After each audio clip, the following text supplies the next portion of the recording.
Yémen, bombardement meurtrier à Hodeïda, l'ONU propose de nouveau pourparlers Hodeïda, le 2 août 2018 après les bombardements. Au moins 20 personnes ont perdu la vie.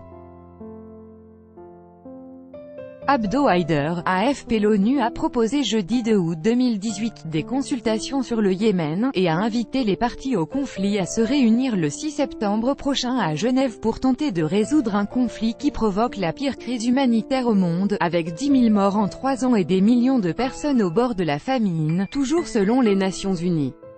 Le jour même, au moins 26 personnes ont été tuées à Hodeïda dans des raids aériens. Depuis une semaine, les frappes aériennes sur Hodeïda et sa banlieue se sont intensifiées.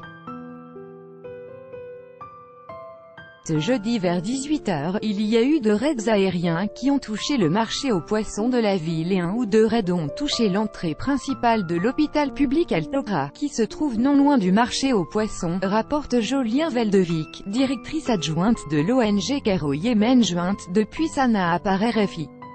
Bilan, au moins 26 morts et 50 blessés. Riyad n'a pas réagi, mais les médias contrôlés par les Houthis ont accusé la coalition militaire menée par l'Arabie Saoudite, dont l'aviation soutient les troupes pro-gouvernementales au sol depuis plus de 3 ans. Dans ce pays pauvre de la péninsule arabique, un conflit meurtrier oppose de longue date le gouvernement du président Mansour Hadi aux rebelles Houthis, qui se sont emparés de vastes pans du territoire dont la capitale, Sanaa. Selon l'ONU, l'intervention de la coalition étrangère en mars 2015 a provoqué la pire crise humanitaire au monde. Après les derniers raids, les autorités de Hodeïda, ville située sur la mer Rouge, ont lancé un appel au don du sang. Le bureau du Comité international de la Croix-Rouge, CICR, au Yémen a indiqué sur Twitter avoir envoyé une équipe de chirurgiens à l'hôpital Al-Togra pour soigner 50 personnes grièvement blessées. Ce que l'on a appris également, poursuit Jolien Veldevik, c'est que les équipes médicales qui ont quitté l'hôpital en ambulance pour aller secourir les victimes du bombardement du marché aux poissons ont été à leur tour visées par un raid, alors que le Yémen dépend des importations pour 90% de ses besoins en nourriture, 70% transitent par le port de Hodeïda. En juin, les forces soutenues par l'aviation de la coalition ont lancé une offensive pour reprendre cette ville stratégique. Fin juillet, des frappes ont été menées près d'une structure sanitaire et d'un laboratoire, et ont endommagé un système d'assainissement à Zabid, ainsi qu'une station hydraulique qui alimente en eau la majorité de la ville, rappelle dans un communiqué le bureau de la coordinatrice humanitaire de l'ONU pour le Yémen, Lise Grande.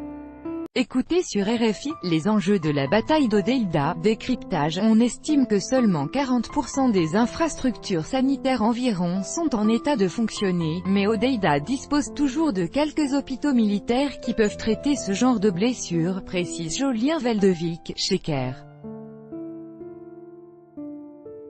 Lorsque l'offensive sur Hodeïda a été lancée il y a 5 ou 6 semaines, de nombreux blessés ont dû être transportés vers Sanaa, et un grand nombre d'entre eux sont morts pendant le voyage, car le trajet jusqu'à la capitale peut prendre 5 voire 6 heures et la route est extrêmement difficile. Piliers de la coalition, présents au sol, les Émirats arabes unis avaient annoncé début juillet la suspension de l'assaut contre la ville elle-même, pour donner une chance à une médiation de l'ONU. L'envoyé spécial des Nations Unies a proposé aux protagonistes, jeudi après son retour du Yémen, d'entamer une première session de consultation le 6 septembre prochain à Genève. Son objectif, instaurer la confiance au sein de possibles négociations et définir un plan spécifique vers le processus de paix. Nous avons tenté de trouver une solution pour éviter des affrontements pour le contrôle de la ville et le port d'Hodeïda. Nous y travaillons toujours actuellement. Même si les conditions pour arriver à un accord ne sont toujours pas réunies, il faut tout de même souligner que nos efforts soutenus par le Conseil de sécurité ont permis de manière inattendue de réduire le fossé qui sépare les deux parties. Nous les exhortons à résoudre ce conflit par la négociation plutôt que par des moyens militaires, a déclaré Martin Griffiths. Pour que ces négociations puissent avoir lieu, il faudra éviter une nouvelle escalade du conflit autour d'Hodeïda. Pour l'heure, force est de constater que la trêve déjà censée être observée par les deux parties autour de la ville portuaire n'est pas respectée. Depuis 2015, le conflit a fait 10 000 morts et poussé des millions de personnes au bord de la famine. Une troisième vague de choléra a éclaté à Hodeïda. Ici même à Hodeïda, on vient d'enregistrer une troisième vague de choléra. Des équipes ont de nouveau été déployées dans la région pour faire face à l'épidémie. C'est très inquiétant, en particulier concernant Hodeïda, où les accès routiers sont bloqués et les houses qui se trouvent à Ansarala essaient de se frayer un chemin pour rejoindre la ville.